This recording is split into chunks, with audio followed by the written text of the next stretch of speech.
Good morning everyone. आज का जो हमारा टॉपिक है वो है ब्लड के फंक्शंस और जो ब्लड की सेल्स होती है उनके टाइप्स और उनके फंक्शंस के बारे में। सबसे पहले हिमेटोलॉजी, जो ब्लड के जो जितने भी टेस्ट होते हैं जैसे ब्लड की सेल्स वगैरह की वो करते हैं हम हिमेटोलॉजी में। हिमेटोलॉजी क्या होती है, इसका मतलब होता है, ये दो वर्ड से बनी है, हीम प्लस लॉजी। हीम का मतलब क्या होता है ब्लड, और लॉजी का मतलब होता है स्टडी करना। हिमेटोलॉजी का मतलब क्या होता है, स्टडी करना ब्लड और ब्लड के डिसऑर्डर्स के बारे में। सबसे पहले ब्लड होता क्या, ब्लड क्या होता है, एक बॉडी फ्लूइड होता है, ये कनेक्टिव टिश्यू होता है जो कंटेन करता है आरबीसी, डब्ल्यूबीसी, प्लेटलेट्स और प्लाज्मा। प्लाज्मा क्या होता है, प्लाज्मा क्या होता है, एक ब्लड लिक्विड कंपोनेंट होता है। प्लाज्मा किस किस का बना होता है, वाटर का, प्रोटीन का, वेस्ट प्रोडक्ट्स का। इसके अंदर जितने मिनरल्स होते हैं हमारे ब्लड के या फिर क्लोटिंग फैक्टर होते हैं वो किस में होते हैं, प्लाज्मा में होते हैं। उसके बाद है फंक्शंस क्या होते हैं ब्लड के, ट्रांसपोर्ट करता है ये ऑक्सीजन को, न्यूट्रिएंट्स को, किसमें, लंग्स के अंदर भी और टिश्यू के अंदर भी। उसके बाद क्या करता है, ये जो हमारा ब्लड है, जैसे हमें कहीं इंजरी हो जाती है, चोट लग जाती है, तो ब्लड को क्लोट मतलब ब्लड को बंद करना जरूरी है, तो उसलिए जो ब्लड को क्या करता है, ये क्लोट कर देता है ब्लड, और जिससे क्या हो जाता है, जो एक्सेस ब्लड लॉस है वो हमारा बच जाता है। उसके बाद क्या करता है, जो हमारा बॉडी का टेम्परेचर है उसको रेगुलेट करता है, और जो हमारी बॉडी में अगर कोई फॉरेन सब्सटेंस है वो आके अटैक कर रहा है, डिजीज कोज कर रहे हैं, तो उसको मतलब किल करने के लिए जो एंटीबॉडीज होती है वो हमारे ब्लड कैरी करता है। उसके बाद ब्लड की 3 टाइप की सेल होती है, आरबीसी, डब्ल्यूबीसी और प्लेटलेट्स। सबसे पहले आरबीसी। आरबीसी क्या होती है, रेड ब्लड सेल्स, इनको हम एराइथ्रोसाइट्स भी कहते हैं। जो आरबीसी होती है उनका लाइफ स्पैन कितना होता है, 120 डेज का। उसके बाद इसकी नॉर्मल रेंज कितनी होती है, फीमेल में तो होती है 4.0 से 5.5 मिलियन पर क्यूबिक mm, और जो मेल में होती है वो होती है 4.5 से 6.5 मिलियन पर क्यूबिक। उसके बाद होती है इनका साइज़ क्या होता है, जो इनका डायमीटर होता है वो होता है 7 से लेके 8 माइक्रोमीटर तक, और जो इनकी थिकनेस होती है वो होती है 2.5 माइक्रोमीटर। उसके बाद इनकी शेप कैसी होती है, बायोकॉन्केव। जो मेच्योर्ड आरबीसी होती है हमारी, उनके अंदर न्यूक्लियस है वो नहीं होता है। जब आरबीसी इमेच्योर फॉर्म में होती है तब इनके अंदर न्यूक्लियस होता है, और जैसे जैसे मेच्योर हो जाती है, ब्लड्स में आ जाती है, तो ये क्या होता है, न्यूक्लियस है वो डिसअपियर हो जाता है। उसके बाद जो आरबीसी होती है उनका फंक्शन क्या होता है, एक तो ये हमारे ब्लड में क्या करती है, ऑक्सीजन को ट्रांसपोर्ट करती है, जो CO2 होती है उसको फैसिलिटेट करती है, उसके ट्रांसपोर्ट भी करती है। उसके बाद सेकंड फंक्शन क्या है इसका, फैसिलिटेट करता है CO2 ट्रांसपोर्ट। इसका मतलब क्या है, जो टिश्यू है हमारे, जो हमारी बॉडी है ऑक्सीजन को यूज़ करिए, उसके बाद CO2 रिलीज करिए, उस CO2 को दोबारा ऑक्सीजनेट करने के लिए लंग्स तक लेके ये भी ट्रांसपोर्ट कौन करती है, आरबीसी करती है। उसके बाद ये क्या करती है, एज ए वो फॉर करती हैं, जैसे हमारे ब्लड में वो होते हैं, हमारे आयंस होते हैं, सोडियम, पोटासियम, इन सब को रेगुलेट करने के लिए कौन एक्ट करती है, आरबीसी करती है। उसके बाद ये क्या होता है, जो हमारा ब्लड ग्रुप होता है उसके लिए जो एंटीजन प्रेजेंट होते हैं वो भी आरबीसी के ऊपर प्रेजेंट होते हैं। और उसके बाद क्या, जब आरबीसी है उसका नंबर ऑफ अगर वो इंक्रीज हो जाती है तो उस कंडीशन को क्या बोलते हैं, अराइथ्रोसाइटोसिस। अगर नंबर ऑफ आरबीसी अगर वो डिक्रीज हो जाती है उस कंडीशन को बोलते हैं अराइथ्रोसाइटोपेनिया। उसके बाद सेकंड है ब्लड सेल्स, डब्ल्यूबीसी, जिसको वाइट ब्लड सेल्स, और इसका दूसरा नाम होता है उसको ल्यूकोसाइट भी बोलते हैं। इसका लाइफ स्पैन कितना होता है, 12 से 20 दिन का होता है। इसकी नॉर्मल रेंज होती है 4000 से लेकर 11000 पर क्यूबिक mm। डब्ल्यूबीसी होती है उनकी कोई एक फिक्स शेप नहीं होती, जैसे आरबीसी की फिक्स शेप है वो बायोकॉन्केव होती है, लेकिन जो डब्ल्यूबीसी है वो इरेगुलर शेप की होती है। डब्ल्यूबीसी है उसके 5 टाइप होते हैं, मेनली वो 2 टाइप की होती है, लेकिन बाकी उसके फर्दर क्या होते हैं, 5 पार्ट्स होते हैं, उनकी अलग अलग सेल की अलग अलग शेप होती है। उसके बाद डब्ल्यूबीसी क्या है, न्यूक्लियस कंटेन करती है। डब्ल्यूबीसी का फंक्शन क्या है, इसका मेन फंक्शन होता है जो भी हमारी बॉडी में फॉरेन सब्सटेंस आ रहे हैं या कोई डिजीज आ रही है उसके अगेंस्ट फाइट करती है, और ये ब्लड को क्लोट करने में भी हेल्प करती है जब हमें कोई बॉडी में इंजरी हो जाती है। डब्ल्यूबीसी के मेन 2 टाइप कौन से हैं, ग्रेनुलोसाइट और एग्रेनुलोसाइट। ग्रेनुलोसाइट सेल कौन सी होती हैं, जो कि ग्रेन्यूल्स रिलीज करती है हमारे साइटोप्लाज्म के अंदर, ये ग्रेन्यूल्स कंटेन करती है। एग्रेनुलोसाइट कौन सी होती है, ये कोई भी ग्रेन्यूल्स है वो कंटेन नहीं करती। उसके बाद ग्रेनुलोसाइट्स होती है जो वो 3 टाइप्स की होती हैं, न्यूट्रोफिल्स, इस्नोफिल्स और बेसोफिल्स। इसकी जो न्यूट्रोफिल्स होती है उसकी नॉर्मल रेंज कितनी होती है, 45 से लेकर 70% तक प्रेजेंट होती है ये हमारे ब्लड में। इस्नोफिल 0 से 2 से 6 होती है, और जो बेसोफिल्स होती है वो 0 से 1% तक प्रेजेंट होती है। जो न्यूट्रोफिल्स होती हैं इनकी शेप की मेन पहचान क्या होती है, इसके अंदर 3 लोब्स प्रेजेंट होते हैं, मोर देन 2 लोब्स प्रेजेंट होते हैं। और जो इस्नोफिल्स होती है उसके अंदर कितने लोब्स होते हैं, सिर्फ 2 ही लोब्स होते हैं, इनमें यही डिफरेंस होता है मेन। और जो बेसोफिल्स होती है उसमें कोई भी जो न्यूक्लियस है जो कि लोब्स है वो हमें अपीयर्स नहीं होती, इसका जो साइटोप्लाज्म होता है वो डेंस हो जाता है। बेसोफिल्स होती है वो नॉर्मली वैसे जो ब्लड स्मीयर्स होते हैं उसमें अपीयर्स नहीं होती, ये प्रेजेंट होती है कैंसर पेशेंट के अंदर। जो एग्रेनुलोसाइट होती है वो भी 2 टाइप्स की होती है, मोनोसाइट और लिम्फोसाइट। मोनोसाइट की नॉर्मल रेंज 2 से 10 तक होती है, और लिम्फोसाइट कितनी होती है, 20 to 45% तक होती है।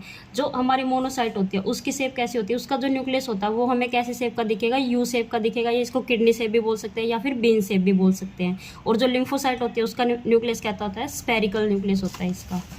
उसके बाद फंक्शंस आ गए इन सेल के अलग अलग, जो न्यूट्रोफिल्स, बेसोफिल्स, इसिनोफिल्स हैं। न्यूट्रोफिल्स क्या होती है, इनको हम पॉलीमॉर्फ भी कहते हैं। ये कॉमनली जो WBC की ज़्यादा प्रेजेंट होती है वो कौन सी होती है, न्यूट्रोफिल्स प्रेजेंट हो जाती है। और ये क्या करती है, हमारे जो बैक्टीरिया आते हैं उसके ऊपर अटैक करती है। एक न्यूट्रोफिल्स है वो अपनी लाइफ में जितने मतलब दिन तक वो जिंदा रहती है, लाइफ टाइम होता है इसका, उसमें ये 20 बैक्टीरिया खाती है एक न्यूट्रोफिल्स।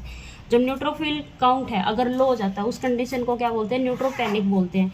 जो न्यूट्रोपेनिक है उसका कोज क्या है, जैसे कीमोथेरेपी हो रही है पेशेंट के, कैंसर ट्रीटमेंट हो रहा है पेशेंट का, उसके कारण में न्यूट्रोफिल्स है वो डाउन हो जाती है। या फिर ऑटो इम्यून डिजीज हो जाता है, जिसमें हमारी ऑटो इम्यून डिजीज क्या होती है, जिसमें हमारी जो ब्लड की सेल्स हैं वो हमारे मतलब बॉडी की सेल्स को ही खाना स्टार्ट कर देती है, उसको बोलते हैं ऑटो इम्यून डिजीज। या फिर विटामिन की डेफिशिएंसी हो गई, या फिर कोई इन्फेक्शन हो गया, या फिर बोन मैरो डिसऑर्डर हो गया, जैसे कि हमारी बोन मैरो में ही सेल्स कम बन रही हैं तो उसके कारण भी जो न्यूट्रोफिलिया है वो हमें हो जाता है। उसके बाद न्यूट्रोफिलिया, इसको क्या बोलते हैं, न्यूट्रोफिलिक भी बोलते हैं, न्यूट्रोफिलिक ल्यूकोसाइटोसिस भी बोलते हैं, क्योंकि इसका दूसरा नाम क्या है, ल्यूकोसाइट्स है, WBC का दूसरा नाम।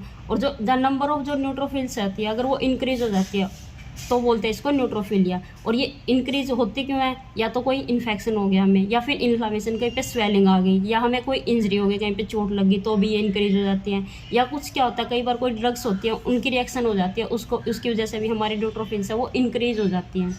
उसके बाद सेकंड सेल थी हमारी इसिनोफिल्स। इसिनोफिल्स क्या होती है, ये वो टाइप की ब्लड सेल्स होती है जो हमारे इम्यून रिस्पॉन्स है मेनली किसके अंदर, या तो एलर्जी होगी कोई, या फिर कोई कैंसर पेशेंट है उसके अंदर भी जो है ये इसिनोफिल है मेनली अपीयर्स होती है। जो जब हमारी इसिनोफिल है अगर वो इंक्रीज हो रही है और TLC है वो भी इंक्रीज हो रही है, दोनों इंक्रीज हो रही है, इसिनोफिल्स भी और TLC भी, उस कंडीशन को हम क्या बोलते हैं, ट्रॉपिकल पल्मोनरी इसिनोफिलिया। जो बेसोफिल्स होते हैं ये हमारे मेनली किसको, इम्यून सिस्टम होता है जो हमारा उसको मतलब डिफेंस करते हैं, जैसे कि एलर्जन में, या फिर कोई पैथोजन एंटर कर गया हमारी बॉडी में, या फिर पैरासाइट हो, जैसे इसका बताया था कि बेसोफिल्स किस में होती है, मेनली कैंसर पेशेंट में प्रेजेंट होती है। जो बेसोफिल्स होती हैं वो हमारा एक तो हिस्टामिन एंजाइम रिलीज करती है, दूसरा ये हमारी बॉडी में एक जो हमारा नेचुरल एंटीकोगुलेंट होता है जो हमारे ब्लड को कोगुलेट नहीं होने देता, जो जमने नहीं देता ब्लड को, एक नेचुरल एंटीकोगुलेंट होता है हमारा ब्लड जो रिलीज करता है, वो कौन करती है, ये बेसोफिल्स रिलीज करती है, उसको बोलते हैं हेपेरिन, जो कि हमारे ब्लड की क्लॉटिंग को प्रिवेंट करता है। उसके बाद मोनोसाइट, मोनोसाइट का मतलब दोनों कंडीशन में करती है, अगर इन्फ्लामेटरी है, अगर हमारी डिजीज है कोई, या फिर नहीं जो भी डिजीज आई है उसके एंटी, उसके अपोजिट जो रिएक्शन करनी है उसमें भी, इम्यून रिस्पॉन्स में भी कौन करती है, मोनोसाइट करती है। ये क्या करती है, बनेंगी हमारे ब्लड में, और ये ब्लड में से ट्रैवल करके कहाँ जाएंगी, टिश्यू में जाएंगी। और जो मतलब मान लो कोई सेल है वो डैमेज हो गई हमारी बॉडी की, या फिर कोई फॉरेन सब्सटेंस आ गया, या कोई डेड सेल होगी, या इम्यून सिस्टम है उसको बढ़ाना है, उस केस में ये क्या होती है, मोनोसाइट होती है, वो मैक्रोफेजेस में मतलब कन्वर्ट हो जाती है, और जो हमारी डेड सेल है उसको अपने मतलब इंजेस्ट कर लेती है अपने अंदर, कोई फॉरेन सब्सटेंस आ गया उसको भी इंजेस्ट कर लेती है, और जो माइक्रो ऑर्गेनिज्म होते हैं उसको किल कर देती है, मैक्रोफेजेस बना के अपने चारों तरफ, और जो माइक्रो ऑर्गेनिज्म आया उसको किल कर देती हैं। लिम्फोसाइट क्या होती है, लिम्फोसाइट दो टाइप की होती है, एक बी लिम्फोसाइट और एक टी लिम्फोसाइट। जो बी लिम्फोसाइट होती है वो क्या करती है, एंटीबॉडीज बनाती है, लेकिन जो टी लिम्फोसाइट होती है वो क्या करती है, बी लिम्फोसाइट की हेल्प करती हैं। कोई भी ट्यूमर सेल होगी, जैसे कैंसर सेल होगी, या फिर कोई बाहर से कोई फॉरेन सब्सटेंस आ गया उसको किल करने में ये हेल्प करती है, टी लिम्फोसाइट की बी लिम्फोसाइट की टी लिम्फोसाइट क्या है, हेल्प करती हैं। उसके बाद अगर हमारी वही सेम कंडीशन आ गई, अगर हमारी TLC है वो इंक्रीज हो रही है, यानी कि WBC इंक्रीज हो रही है, उसको बोलते हैं हम ल्यूकोसाइटोसिस, और जब डिक्रीज हो जाती है उसको बोलते हैं ल्यूकोसाइटोपिनिया। उसके बाद लास्ट है हमारी ब्लड सेल्स प्लेटलेट को क्या बोलते हैं हम, थ्रोम्बोसाइट्स भी बोलते हैं। इनका लाइफ स्पैन होता है 7 से 10 दिन का, और जो इनकी नॉर्मल होती है वो होती है 1.5 से लेकर 4.5 लाख पर क्यूबिक mm। इनका साइज क्या होता है, 4 से लेकर 5 माइक्रोमीटर होता है डायमीटर में, और इनकी शेप कैसी होती है, या तो स्फेरिकल होती है या फिर ओवल शेप होती है। जो फंक्शन होता है प्लेटलेट का, मेन तो इसका फंक्शन क्या होता है, जो हमारी बॉडी में जैसे कोई इंजरी हुई वहाँ पे क्या करेंगे, इनको मतलब मैसेज जाएगा, और जो एक्सेस ब्लड लोड है उसको मतलब ये एक्सेस ब्लड लॉस से बताती है हमारी बॉडी को। सबसे पहले क्या करते हैं, या तो ये एडेशन कर देंगे, मतलब जैसे कहीं पे चोट लग गई है तो वहाँ पे आपस में ऐसे चिपक जाएंगे, उससे भी हमारा जो ब्लड के ऊपर वाइट सी कवरिंग आ जाती है ना, उसकी वजह से ये होता है एडेशन, मतलब प्लेटलेट आपस में एडेसिव होगी, या फिर एक्टिवेट कर देती है दूसरे प्लेटलेट्स को, या फिर एग्रीगेशन आपस में इकट्ठी होके गुच्छा से बना के और एग्रीगेट होके हमारे जो ब्लड लॉस है उसको बचाती है। और दूसरा प्लेटलेट क्या करती है, इनका मतलब रोल प्ले करती है, जो हमारी कार्डियोवास्कुलर डिजीज होगी उसमें भी ये रोल प्ले करती है। उसके बाद एक होती है थ्रोम्बोसाइटोसिस में क्या होगा, अगर हमारी प्लेटलेट ज़्यादा बढ़ गई